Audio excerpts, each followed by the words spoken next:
प्रणाम आचार्य जी। मेरा प्रश्न महाभारत से रिलेटेड है। महाभारत हमारे भारत का सबसे बड़ा महाकाव्य है।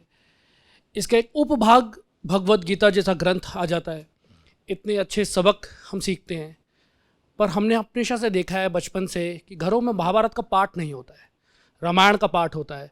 महाभारत के क्या लेसन लर्न्स या सबक हमारे डोमेस्टिक वैल्यू एनहांसमेंट के लिए ज़रूरी नहीं है, या हम जो सुपरस्टिशियस टाइप का डर या उसके दुष्प्रभाव से इतने डरे हुए हैं कि हम उसमें से लेसन लर्न करना ही नहीं चाहते? देखिए, भारत जितना जितना विलक्षण और सौभाग्यशाली देश रहा है, भारत का अभाग भी उतना ही बड़ा है।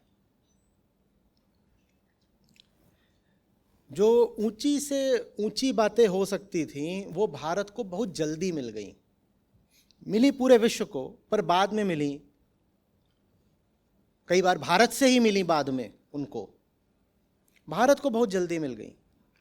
दिक्कत बस ये है कि जो ऊंची बात होती है, पहली बात वो आसानी से समझ में नहीं आती, दूसरी बात जब समझ में आती है तो बहुत जोर का झटका दे देती है।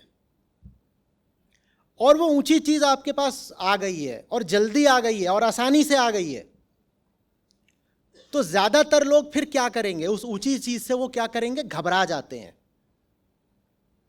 वो घबरा जाते हैं।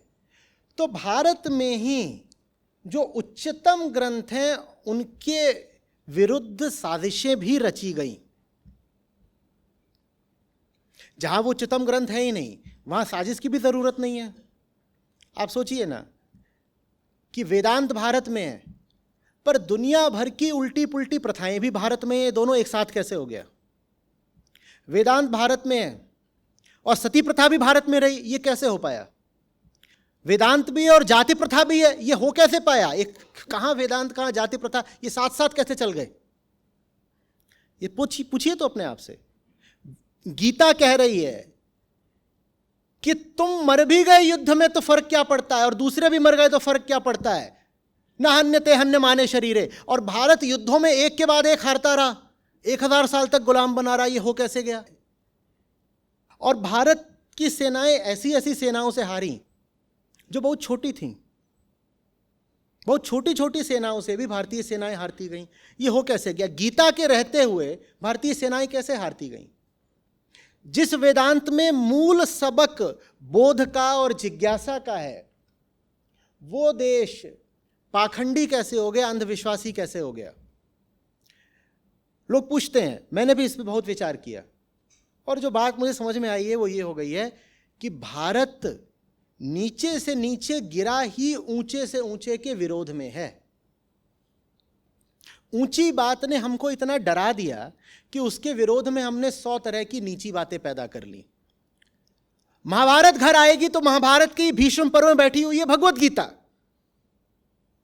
गीता घर आ गई, और गीता घर आ गई तो अब तुम कैसे अपने घर में मोह कर लोगे? और घर तो हमारे चलते ही मोह पर है। मोह और ममता और भय और ईर्ष्या ये ना हो तो हमारे घरों की बुनियादें हिल जाएंगी। इतने हमारे खोखले तो घर हैं हमारे। अब या तो तुम अपने खोखले घर को बचा लो, या इस घर में गीता ले आ लो। लोगों ने तय किया घर ज्यादा ठीक है, गीता अलग रखो। अब गीता को अलग रखने के लिए कोई कारण तो बताना पड़ेगा। तो बोले देखो, महाभारत में लड़ाई है ना, तो अगर महाभारत घर लेके आओगे तो भाई भाई में लड़ाई हो जाएगी घर में। ये कुछ भी नहीं है, ये गीता के विरुद्ध हमारा ही षड्यंत्र है। और गीता के विरुद्ध इसीलिए षड्यंत्र करना है क्योंकि गीता में कृष्ण कह रहे हैं कि सामने भाई खड़ा हो, बाप खड़ा हो, तुम्हारा पितामह खड़ा हो, तुम्हारा आचार्य खड़ा हो, उन सबसे ऊपर है कृष्ण, उन सबसे ऊपर है धर्म और सत्य। उठाओ अर्जुन गांडीव और मारो, फर्क नहीं पड़ता सामने कौन खड़ा है। तुम्हारा पुराना रिश्ता हो, तुम्हारा मोह हो, स्मृतियां हो, कुछ हो, किसी की परवाह नहीं करनी है। जो गलत है मारो। और हमारे घर में तो सब गलत हैं। अब महाभारत खतरनाक हो गई तो हमने कहा हम कोई कहानी बना देते हैं महाभारत के बारे में, और आप उस तरह की कहानी बना दोगे। और यही नहीं करोगे, वेदांत के बहुत बाद, लगभग 1000 साल बाद लिखे गए पुराण, इस तरह की कहानियां उन पुराणों में भी डाल दी गई। तो वो लोग ये भी नहीं कहेंगे कि साहब महाभारत को घर नहीं लाना है और महाभारत के विरुद्ध तर्क हमारा है। वो कहेंगे हमारा तर्क नहीं है, देखो फलाने पुराण में कहानी लिखी हुई है कि किसी शहर में एक गरीब ब्राह्मण रहा करता था, उसके 4 भाई थे, और एक बार वो महाभारत अपने घर ले आया तो उन चारों भाइयों में कलह हो गई आपस में। तो जब कलह हो गई तो 2 का सर फूट गया, एक की टांग टूट गई। तो वो सब किसी ऋषि के पास गए, तो ऋषि ने उपदेश में कहा कि देखो आज से कोई महाभारत को अपने घर में न रखे। इस तरह की कोई कहानी गढ़ दी जाएगी। ये पूरी कहानी कुछ नहीं है, सिर्फ कृष्ण माने गीता माने वेदांत के विरुद्ध एक सस्ता षड्यंत्र है। असली धर्म हमें बहुत आसानी से मिल गया ना, जो चीज बहुत आसानी से मिल जाती है इंसान उसकी कदर नहीं करता। तो वेदों में जो असली चीज है वो है वेदांत, वेदों का ज्ञान कांड। हमने उसकी पूरी उपेक्षा कर दी, पूरी उपेक्षा एकदम अलग रख दिया। पकड़ क्या लिया उसमें से? कर्मकांड। कर्मकांड पकड़ के हमें यह कहने का अधिकार मिल गया कि हम वैदिक हैं। कितने चालाक लोग हैं। वेदों का कर्मकांड पकड़ लिया जिससे ही कहने का अधिकार मिल गया कि हम वैदिक है। कर्मकांड कैसा है थोड़ा समझिएगा, कर्मकांड और ज्ञानकांड का अंतर। कर्मकांड ऐसा है कि यहां पर मैं आया, उससे पहले आप सब यहां एकत्रित हो गए, ये आपने एक कर्म करा, ये आप यहां के बैठ गए, ठीक, अच्छी बात, कोई दिक्कत नहीं, बैठना तो पड़ेगा ही अगर बात करनी है। दूसरा क्या, कर्मकांड में आया तो आपने मुझे वहां पर बैठाया, ये भी बहुत अच्छी बात है, मैं आया हूं, खड़े रखो, मैं कहूंगा क्या कर रहे हो। तीसरी बात यह है कि आपने मेरा स्वागत किया, मैं अनुग्रहित हूं, बहुत अच्छी बात है। चौथी बात यह है कि फिर शांति पाठ हुआ यहां पर, ठीक, फिर दीप प्रज्वलित किया गया, ये सब कर्मकांड है, ये अच्छी बात है, आवश्यक होता है। और जब ये सब हो गया उसके बाद आप सब यहां से भाग गए, आप बैठ गए, मुझको बुला लिया, मुझे आसन दे दिया, मेरा स्वागत कर लिया, शांति पाठ बोल दिया, देवी वंदना कर ली, और उसके बाद भाग गए। और तुर्रा ये कि दावा भी कर दिया कि आचार्य प्रशांत को सुनकर आ रहे हैं। ये एक आम हिंदू का जीवन रहा है, वो अपने आप को धार्मिक बोलता है। मैं पूछता हूं किस बिना पर, तुम कैसे धार्मिक हो? जब ज्ञानकांड शुरू होना था तो सब खाली है, एक आदमी नहीं बैठा हुआ है। ये रहा है भारत का धार्मिक जीवन न जाने कितनी शताब्दियों से। कर्मकांड सारा कर लो, जैसे ही ज्ञान शुरू हो गायब हो जाओ। जो शादीशुदा लोग हैं उनसे मैं पूछता हूं अक्सर, आपकी शादी के वक्त भी जो मंत्रोच्चार हुआ कुछ मतलब पता है? बोले नहीं। मैं पूछता हूं तुम शादीशुदा हो कैसे फिर? जब तुम्हें पता ही नहीं हो पंडित क्या बोल गया, तुम्हें कैसे पता तुम्हारी शादी हुई है? 2-4 तो नाराज हो गए, बोले क्या बात कर रहे हैं आप, ये बच्चे।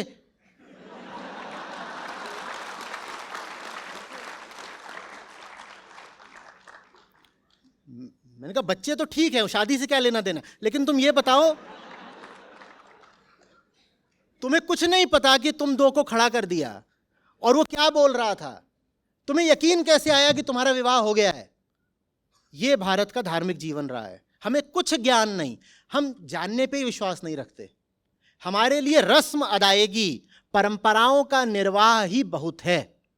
रस्म अदायगी कर दो, यहां बुला लो, ये सब कर लो। और एक बार मेरे साथ भी ऐसा हुआ था, एक जगह बुलाया गया, उन्होंने बड़ा लंबा चौड़ा आयोजन करा, बहुत, वहां पर 1 घंटे बताया गया, 1 घंटे का होगा और आप बैठिए और ऐसे हैं, यहाँ पे 500-1000 लोग हैं। मैं पहुंच गया, उन्होंने पहले 20 मिनट तक फलानी वंदना करी, फिर ये किया, जैसे आपके यहाँ तो इतना बड़ा था उनके पास जिसमें 18-20 जगह पे उसको प्रज्वलित करना था, फिर ये होगा, फिर वो होगा। यूनिवर्सिटी के वाइस चांसलर आए, फिर ये आए, फिर ये आए, फिर ये आए, ऊपर से लेके नीचे तक, HOD तक, पूरा सब कुछ हो गया। उसमें लगे 20-25 मिनट। मैंने बोलना शुरू किया, मैंने 10 ही मिनट बोला था, पीछे से कोई आकर के मुझे यहाँ पे एक चिट रख के चला गया, अब सब रख जाओ, मैं देखता ही नहीं हूँ जब मैं बोलने में तल्लीन हूँ। तो वहाँ से निकल के आके मेरे कान में फुसफुसा रहे हैं, बोले समय हो गया। मैंने कहा अभी तो शुरू ही नहीं हुआ। बोले नहीं, अभी अब 20 मिनट की क्लोजिंग सेरेमनी होगी।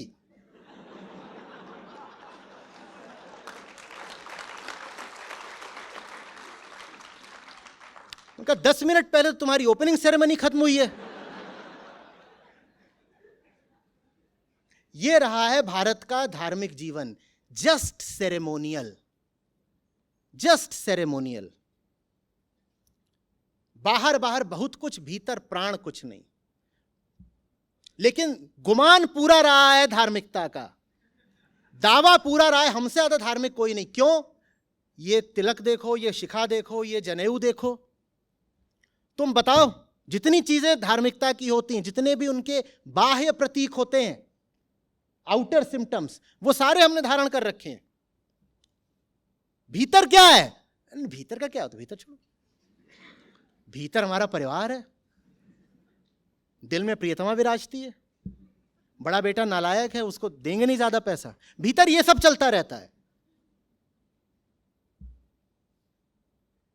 अभी वसीयत लिखनी है, छोटे को देंगे 60%। और लड़की भी तो है, लड़की है, उसको नहीं देना है, दहेज देंगे ना उसको, दहेज दे दिया, निकाल दिया। हाँ, पराया धन होती है। भीतर ये चल रहा है। अब भीतर ये सब जो चल रहा है, गीता उस पे करती है चोट। तो हमें गीता से लगता है डर। तो इसीलिए कृष्ण का भी जो रूप प्रचलित है, वो गीता के कृष्ण नहीं है, वो राधा के कृष्ण है।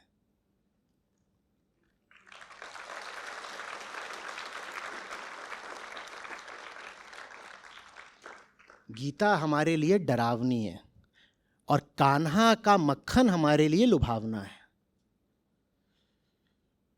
और मैं सही बता रहा हूं, ये जो मक्खन वाले लोग हैं, इनके सामने आप गीता रख दीजिए, सर पे पांव रख के भागते हैं। इनको बस यही चाहिए कि नाच लें कृष्ण के नाम पर, नाचने को मिल जाए। अर्जुन को नचा रहे थे वो, या बोल रहे थे कि उठा और मार, या बोल रहे थे कि तू ही बीच में जाओ, दुर्योधन को बुला और नाचना शुरू कर दे।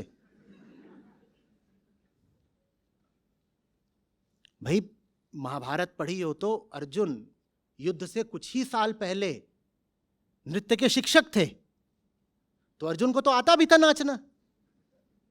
अगर नाचने में ही सब कुछ होता है, जो ये नाचने का कार्यक्रम चल रहा है आजकल कृष्ण के नाम पे, तो अर्जुन को बोल देता ना कि अर्जुन नाच। वो युद्धस्व क्यों बोलते कि लड़, नाचने से ही सब हो जाएगा भाई। पर नाचने का कल्ट चल गया है। अगर गीता को वाकई हम सम्मान देते होते तो मैं पूछता हूं, कुरुक्षेत्र हिंदुओं का सबसे बड़ा तीर्थ क्यों नहीं होना चाहिए था, जहां पर गीता उतरी थी? बोलो, किसी को कुछ स्मरण भी है गीता का? कोई सम्मान है गीता का? नहीं हो पाएगा, क्योंकि वहां वो क्या बोलते हैं? निराशी निर्ममो भव युद्धस्व विगत ज्वर। अपना सारा एक्साइटमेंट जरा नियंत्रण में रखो, विगत ज्वर, ज्वर से आगे निकल जाओ। ज्वर माने जो भीतर की गर्मी होती है, अरे ठंडी करो, निर्मम हो जाओ। यहां कुछ अपना नहीं है, तुम किस मोह में फंसे हुए हो। निराशी हो जाओ, तुम भविष्य को लेके क्या आशाएं बना करके बैठे हुए हो। ठीक अभी जो सही कर्म है उसको करो और लड़ो, युद्धस्व युद्धस्व युद्धस्व। यहां कौन लड़ना चाहता है? कायर आदमी को बोलो लड़ो तो गीता को अलग रख देगा दूर। भारत इसीलिए लड़ नहीं पाया, और भारत लड़ नहीं पाया इसमें भी हमने स्वीकार नहीं किया कि हम कृष्ण से इतने दूर हो गए, इसीलिए हम लड़ नहीं पाए। हमने कह दिया ये तो हमारी सहिष्णुता है कि हम लड़ नहीं पाए। बाहर से जितने आक्रांता आते रहे, हमें पीटते रहे, बर्बाद करते रहे, लेकिन हम तो इतने प्यारे लोग हैं ना कि हम किसी को भी मना नहीं करते थे। हम कहते जाओ पीटो पीटो पीटो। सहिष्णु होना एक बात होती है, लतखोर होना बिल्कुल दूसरी। हां या ना? जिसका मन करा आकर के पीट गया और आपके पास विरोध की कोई शक्ति नहीं थी, और उसको कहते हो यही तो भारत की विलक्षणता है, अनूठा है भारत, दुनिया में कोई और देश इतना पिटा? हमने बुला बुला करके कहा पीटो। गिनो जरा, यूरोप में कोई ऐसा देश है बड़े देशों में जिसने नहीं पीटा भारत को? अंग्रेज, पुर्तगाली, फ्रांसीसी, डच। हिटलर जीत जाता तो जर्मन भी आते, जापानी आने को तैयारी खड़े हुए थे।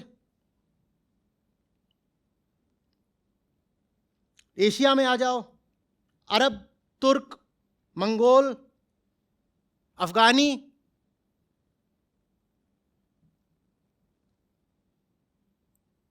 कोई था? वजह यही, महाभारत नहीं होनी चाहिए ना घर में। महाभारत अगर घर में नहीं होगी तो फिर जिंदगी गुलामों सी ही बीतेगी। जो लोग अपने सर्वोच्च ग्रंथ का भी सम्मान नहीं कर सकते, उनके लिए क्या आशा?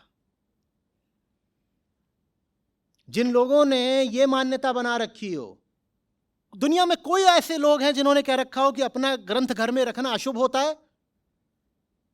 कितनी खतरनाक बात है, विचार करिए। यह करा है सनातनियों ने, और यही काम गीता के साथ करा है, यही काम उपनिषदों के साथ करा है, जो हमारे ऊंचे से ऊंचे ग्रंथों प्रचलित ही नहीं होने पाए हैं। चलती क्या है? कोई अपने आप को हिंदू बोलता है तो क्या चलता है? किस्से, कहानियां, वही पौराणिक कथाएं, बस एक के बाद एक कहानियां, अंधविश्वास। कई बार तो जो कहानियां होती हैं पुराणों में भी नहीं पाई जाती, वो बस उसी क्षेत्र की जनश्रुति होती है, किंवदंती, और चल रही है।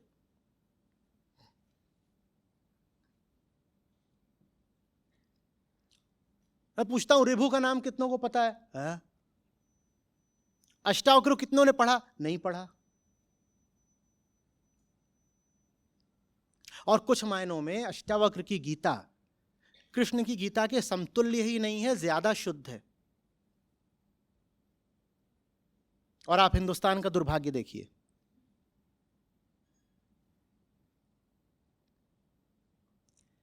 इंसान को ताकत देने वाली एक ही चीज होती है, सच्चाई के प्रति उसकी निष्ठा। गांठ बांध लीजिए इस बात को। कौन सा आदमी कितना ताकतवर है वास्तव में? बाहर की ताकत नहीं कह रहा, ना इसकी ताकत बोल रहा हूं, ना जेब की ताकत बोल रहा हूं, भीतरी ताकत बोल रहा हूं। किस आदमी में भीतरी ताकत कितनी होगी, बस ये इसी से नाप लीजिएगा कि सच को लेकर उसकी निष्ठा, उसका डिवोशन कितना गहरा है। भारत को वो सब कुछ मिला था जो उसे सच की ओर ले जाए, लेकिन माया ने ऐसी भांजी मारी, माया ने कहा अरे सच की ओर जा रहे हो, गड़बड़ हो जाएगी, चलो पलटो, झूठ की ओर जाओ। और भारत झूठ की ओर इतना ज्यादा पलटा जितना दूसरे देश भी नहीं पलटे। समझ रहे हो बात को?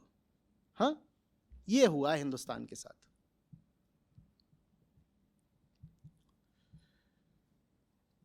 अगर कभी गिना जाता है कि उच्चतम दर्शन कहां से आया, तो उसमें भी भारत का नाम आता है।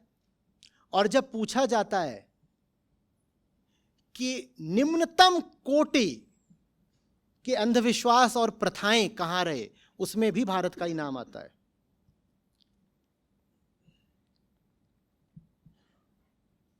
अजूबा, उच्चतम और निम्नतम दोनों एक ही साथ। अब आप युवा लोग हैं, ये फैसला आपको करना है कि उच्चतम या निम्नतम। इतना मैं निवेदित करे देता हूं, दोनों एक साथ नहीं चलते। निम्नतम चाहिए तो निम्नतम ही ले लेना, फिर झूठ मत बोलना कि मैं दोनों ले रहा हूं, दोनों एक साथ नहीं होते।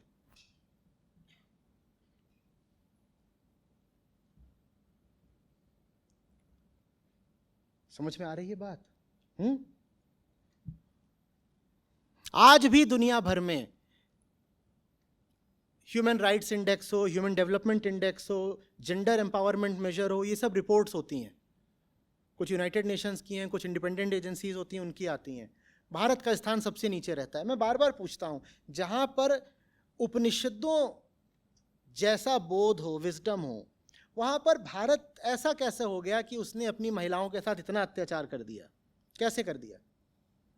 जिस भारत ने बार बार समझाया कि आत्मा हो तुम, शरीर तुम हो ही नहीं, उस भारत ने शरीर को इतना महत्व कैसे दे दिया? यह तो दुनिया में कहीं भी नहीं हुआ, और भारत में कम से कम 200-300 साल तक चला है, और ज्यादा शायद 500 साल। कि पति मर गया हो तो उसके पीछे जाके पत्नी भी जल मरे चिता में। ये भारत में कैसे हो गया? भारत में कैसे हो सकता है जहां गीता है, जहां अष्टावक्र है, जहां इतने संतों की वाणी है, जहां इतने गुरुओं का प्रकाश रहा है, भारत में कैसे हो गया? फिर मुझे समझ में आया ये भारत में ही हो सकता था, क्योंकि अहंकार के लिए बोध बहुत बड़ा खतरा होता है, माया के लिए बोध बहुत बड़ा खतरा होता है, माया के लिए ग्रंथ बहुत बड़ा खतरा है। और जब ग्रंथ बहुत ताकतवर होंगे तो माया क्या करेगी? फिर माया भी उतनी ही ताकत से पलट के कोई साजिश करेगी। इतनी साजिश करने की जरूरत माया को दूसरी जगहों पर पड़ी ही नहीं, क्योंकि वहां ग्रंथ इतने ताकतवर थे ही नहीं। जब आपको कोविड होता है, जानते हो ज्यादातर जो कोविड में मौतें हुई वो किस कारण हुई थी? वायरस से नहीं हुई थी। क्यों हुई थी? वायरस जो आता था वो तो अपना काम करके एक हफ्ते में चला जाता था। आपकी तबीयत बिगड़नी शुरू होती थी 9वें-10वें रोज से। मृत्यु वायरस से नहीं हुई थी। अरे जानते होगे भाई क्यों हुई थी? तुम्हारी जो अपनी इम्यूनिटी है ना, वो ओवर रिएक्ट करती थी। वायरस तो चला गया तो किसको मारना शुरू कर देती थी? वो आपके फेफड़े को मारना शुरू कर देती थी, और जो और कोमल तंतु होते थे शरीर के उनको मारना शुरू कर देती थी। साइटोकिन स्टॉर्म, वो वायरस नहीं है, वो आपकी अपनी इम्यूनिटी ओवर रिएक्ट कर रही है और आपको मार दे रही है। उस इम्यूनिटी को समझ लो माया है। जैसे जब कोई खतरा आया, और वो खतरा किस रूप में आया? ग्रंथों के रूप में आया। इतने ऊंचे इतने शुद्ध ग्रंथ थे कि माया घबरा गई। उसने जबरदस्त रिएक्शन दिया, देह को ही मार दिया। उसने कहा कि तुम ग्रंथ पढ़ो, उससे पहले तुम्हारी देह को ही खत्म कर दूं।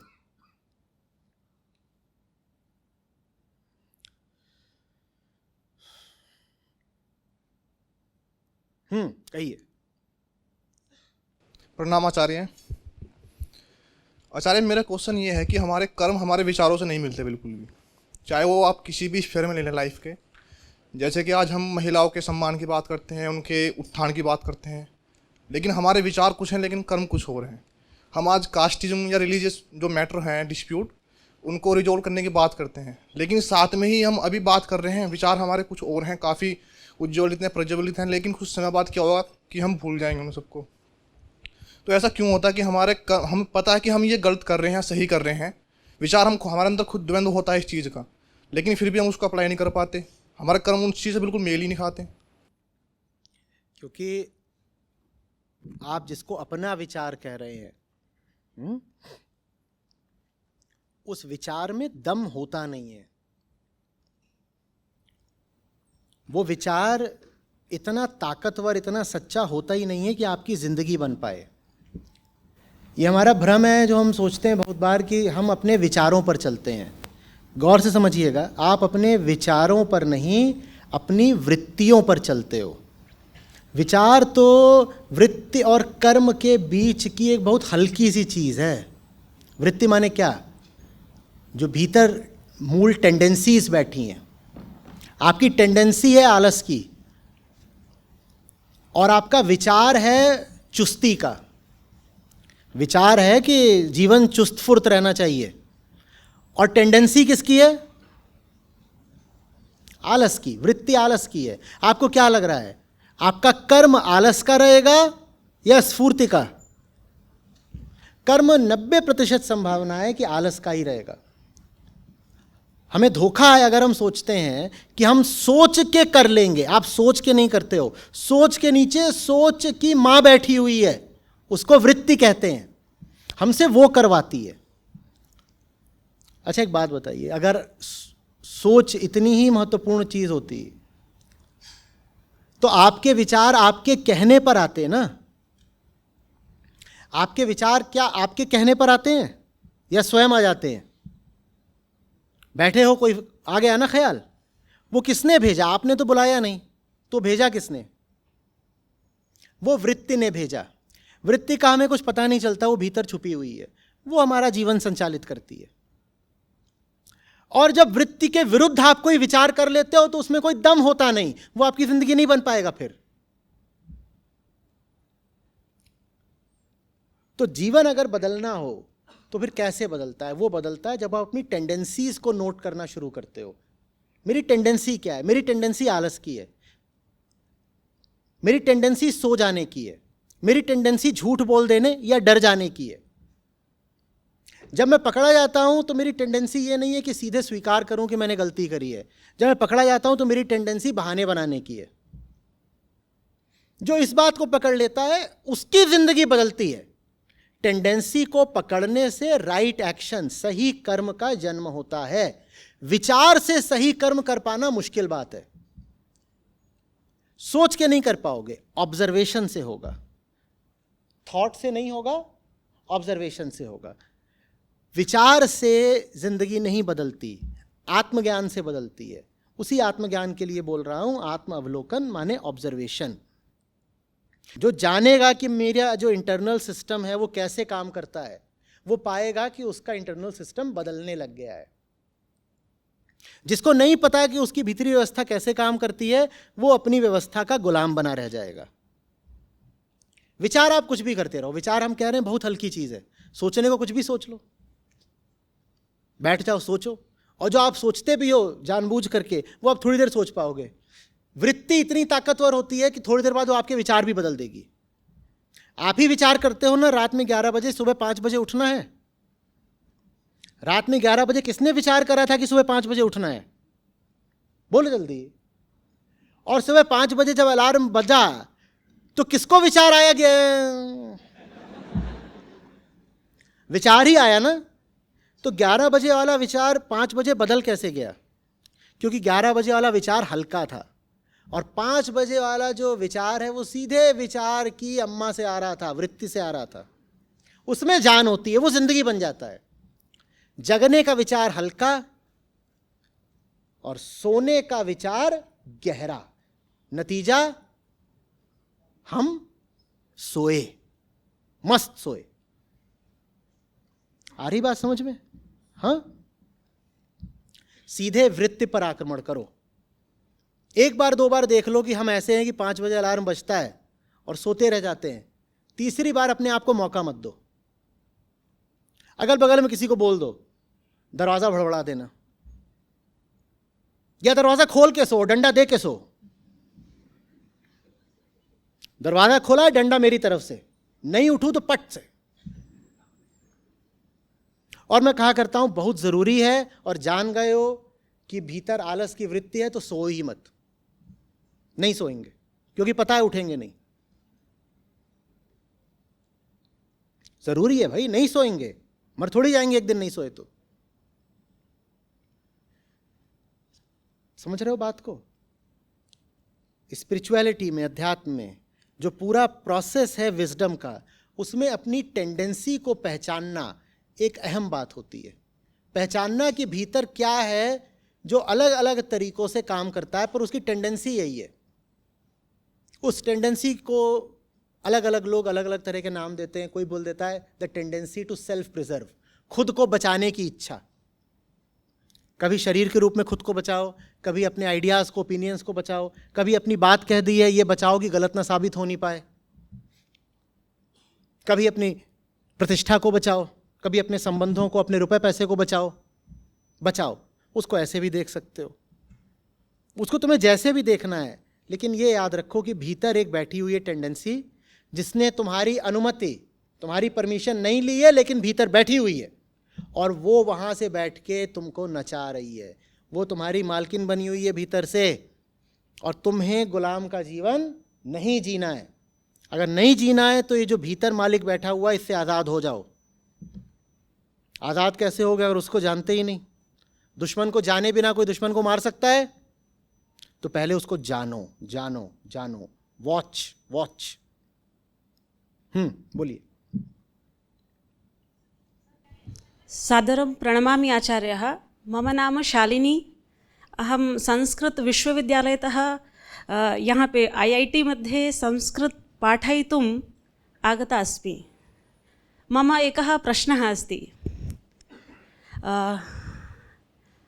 जैसा कि हम देख रहे हैं यहाँ पर बहुत सारे लोग बैठे हुए हैं, और आपने भी जो कुछ बातें बताई जैसा कि हमारे जो धार्मिक ग्रंथ हैं या जो मोटिवेशनल साहित्य है हमारे देश में, उससे हमें षड्यंत्र करके दूर किया गया। और जो हम मंत्र सुनते हैं, जितने भी कार्यक्रम होते हैं, जी हम आगे बढ़े। मैंने धर्म ग्रंथों की बात करी है जी मोटिवेशनल साहित्य से नहीं कह रहा हूँ दूर। मोटिवेशनल साहित्य भारत में है ही नहीं, जी ये बहुत ताज़ी बीमारी है।